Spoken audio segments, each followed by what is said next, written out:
It's time to take a look at what's happening around Wyoming for Wednesday, August 13th. I'm Wendy Kaur, bringing you headlines from the Cowboy State Daily Newsroom, brought to you by the Converse County Tourism Promotion Board. Discover Douglas and Glenrock in beautiful Wyoming, where rich history, outdoor adventure, and welcoming communities await. Feel the energy of Converse County at www.conversecountytourism.com.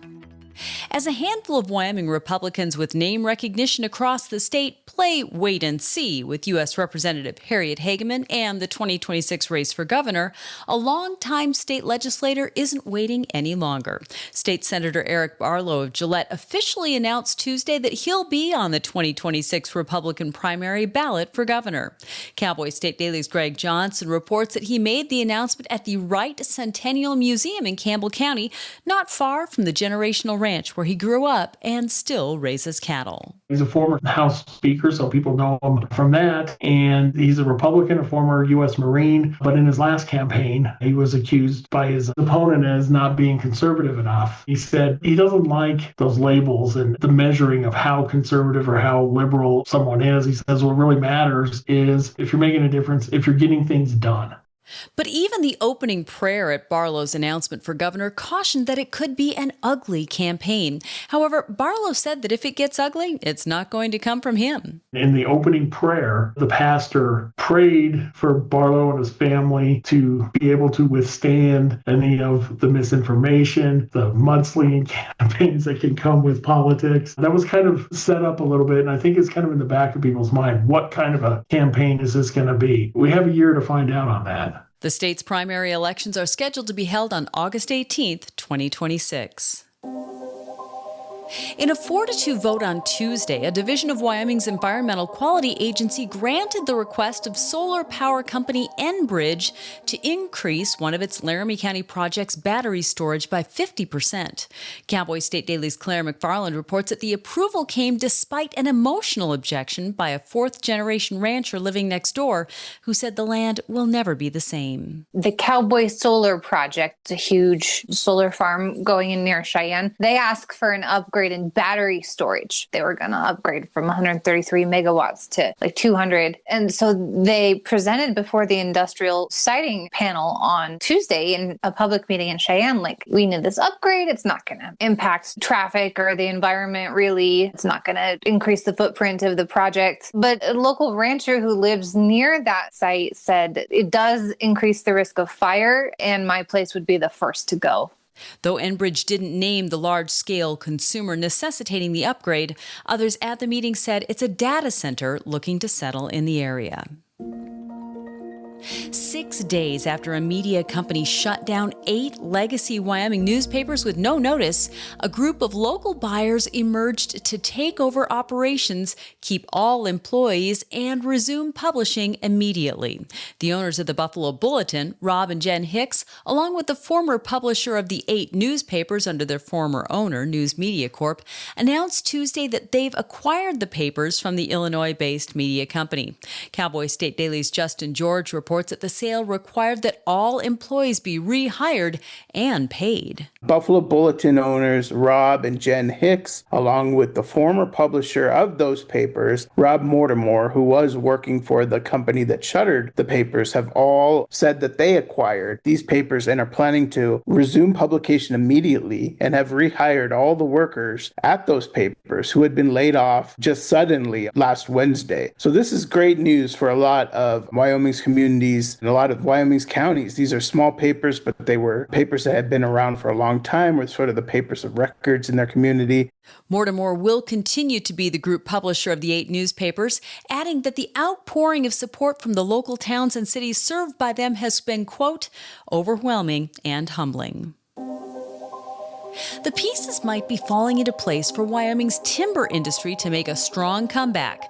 That's what legislators and land management officials said on Tuesday at a meeting of the Wyoming legislature's Select Federal Natural Resources Committee.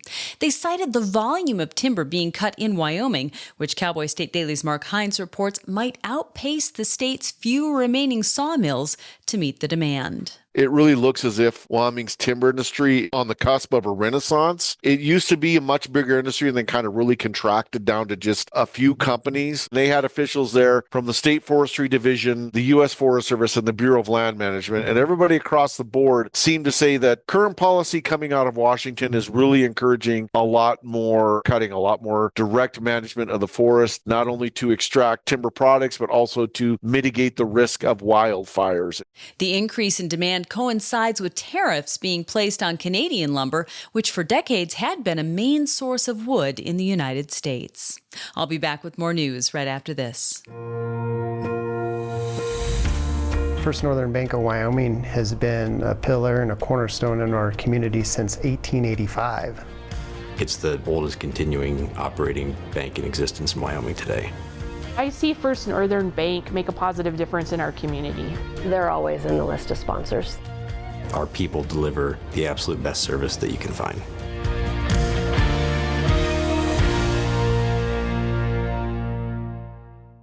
Wyoming's all-Republican congressional delegation on Tuesday voiced its support for President Donald Trump's decision to mobilize federal troops in Washington, D.C.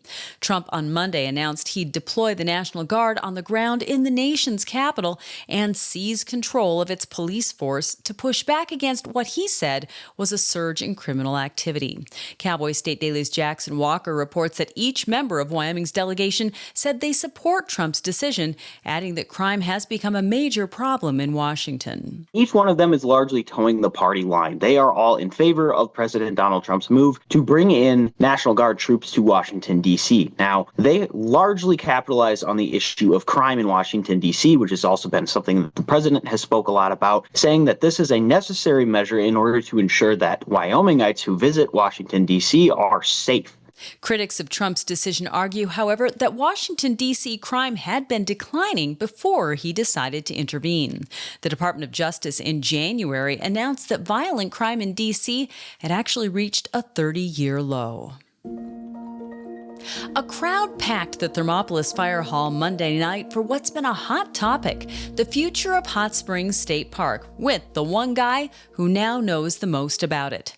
Mark Begich, a former U.S. Senator for Alaska, is the owner of Wyoming Hot Springs LLC, the company that the state has chosen to operate all of the park's amenities.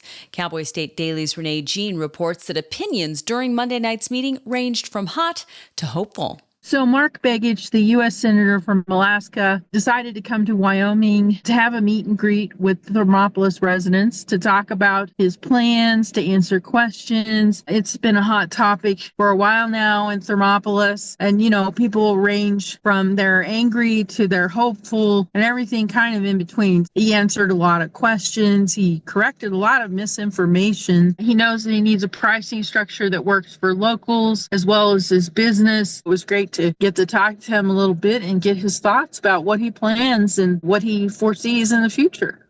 Begich's specific plans for the park depend on the outcome of a lawsuit between the state and the owner of the Star Plunge. The two sides have been embroiled in a legal conflict over several thorny contractual issues. A proposed change to the Wyoming Constitution to make state Supreme Court nominees clear a state Senate confirmation died Tuesday after numerous attorneys brought fierce debate to the Legislative Judiciary Committee. Cowboy State Daily's Claire McFarland reports that Wyoming lawmakers started contemplating changing the state's largely non-transparent judicial selection process after multiple high-profile cases raised concerns in the public. It got a little wild during the committee, to be honest, because just this swarm of attorneys and retired Wyoming Supreme Court justices were like, no, don't mess with the system. We work with lawyers from other states who are like, oh, elections are so bad, or Senate confirmation politicizes the courts. And so as this happened, at least one of the attorneys, Elena Stadilli, got into a fiery back and forth with multiple legislators where she was saying, this is going to turn the Senate confirmation hearings into a political circus. Detractors of that idea say it will deter good candidates from applying to be justices because they won't want to announce to the people who depend on them for case continuity that they're willing to leave. Proponents of the idea, however, say it will give the public more insight into the way their potential judges operate and the way the system works. And a Sheridan couple was baffled and creeped out by trail camera photos showing a masked bandit pilfering their campsite in the Bighorn Mountains over a 4-hour period early Thursday. Tammy Coate told Outdoors reporter Mark Hines that though no high-value items were taken, it was, quote, weird to know that somebody had been creeping around their campsite while they were away. Folks, sometimes they'll set up campsites and they'll leave their camper and various things up there. And also, as these folks did, set up trail cameras to maybe catch photos of wildlife. So they caught photos of a dude wearing a ski mask and gloves and a headlamp creeping in and out of their campsite like several times between 1 a.m. and 5 a.m. on Thursday. She said there's no evidence that at any point he tried to break into the camper. He did break into a toolbox on their ATV and took a few things out of it. Coate said she has no idea what the intruder's ultimate motive was or why he kept wandering in and out of camp for so long. She said the incident gave the camp, quote, a different feel when they returned, and added that they decided to move their camp to another location. And that's today's news. Get your free digital subscription to Wyoming's only statewide newspaper by clicking on the daily newsletter button at cowboystatedaily.com. And you can watch this newscast every day by clicking subscribe on our YouTube channel, or you can listen to us on your favorite podcast app.